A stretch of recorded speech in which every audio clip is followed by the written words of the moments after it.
And this was the third attempt of Sek to try and get in the caravan after the ladder failed. Just trying to get a jack on it, and of course it fails miserably, as a lot of Sek's plans do. Yeah, it was just another random idea I came up with. And there goes Emily. She makes a cameo before she has a big part in the episode. Yeah, a can of camp food. It doesn't really, say what type of camp food it is, but, what more do you need for it, And here's Sek's final plan to get in the caravan, by sticking blue tack on the wheels. Yeah, that is pretty effective when you think about it. It's a shame that you can't get as much blue tack for that in real life without spending stupid amounts of money. And for that bit when he's rattling about in the van, I just got bits of metal, I got some coins and a set of keys to rattle about while I was doing that. I just decided to give a rattling keys sound effect to that bit. And this was always one of my favourite moments from the original Magic Roundabout episode, where Dougal gets in the car and goes away we go, and tries to start it, but not working, of course. And in case you were wondering, those car sound effects of it not resisting trying to start was all me. I did those sound effects. I just decided to do the sound effects myself, since Eric Thompson did the sound effects in the original story. And Slevene continuously waiting for the train, for everyone to get off the train. And here comes Emily with her big roll. And I had to put a big cheer in for that one, because who doesn't like Emily in Thomas the Tank Engine? And I still love this bit where Emily is not too keen to help Sek at first, but then decides to help as soon as she hears the word chocolate. Because, as you know, I sort of based that off of Geraldine Granger from Vicar of Dibley, giving Emily a fin for chocolate. And, yeah, that could raise the question, how did Emily get off the tracks? But that's my logic. I'd rather not question it myself. I mean, if it wasn't my video, I wouldn't question that logic either. It's just the things you could get away with in a YouTube video. What did you say? And here's the bit where Emily pushes the van with success, just by using her big fist.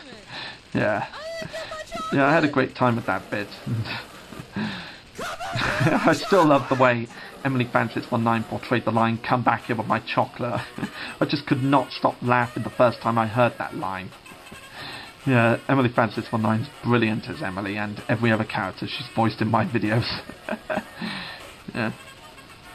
And here, of course, the wheels on the caravan were supposed to go missing, but because I couldn't detach the wheels from that coach, I had to sort of give the illusion that the wheels broke, or the wheels fell off screen. Yeah.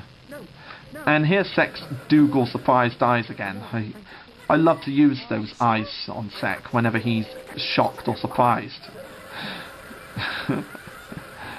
Yeah, I still love the way I delivered "I'm absolutely freaking positive, woman," and how Emily's terrified of it and then snaps out of it when she asks for a chocolate and then finally gets it.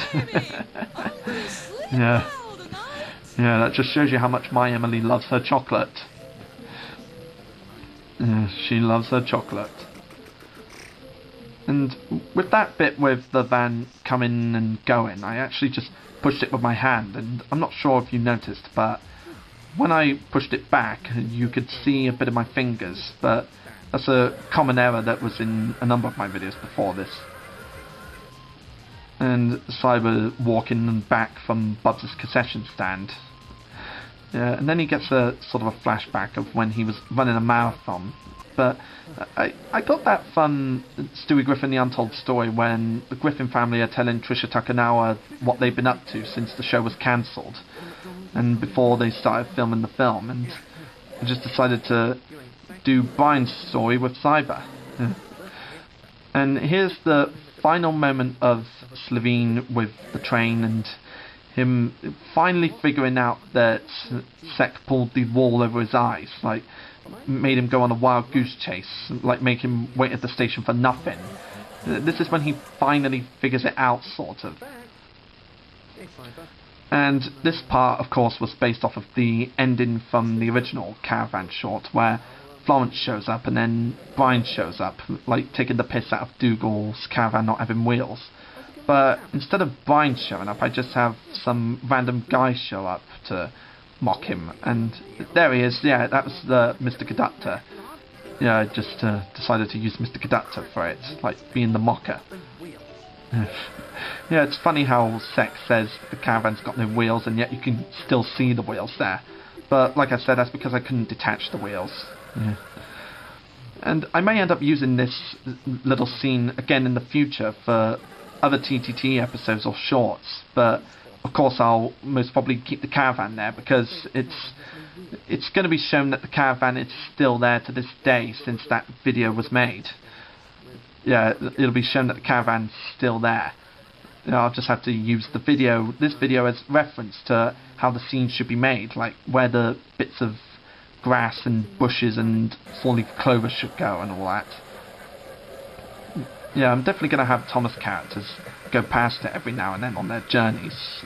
Like, I think it's going to be mainly a branch line setting, really, since Emily's sort of a branch line and mainline engine in my videos.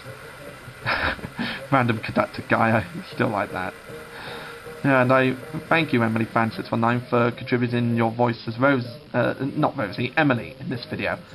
Yeah, you were really great, and I loved your comeback here with my chocolate line if you're watching this. Thank you.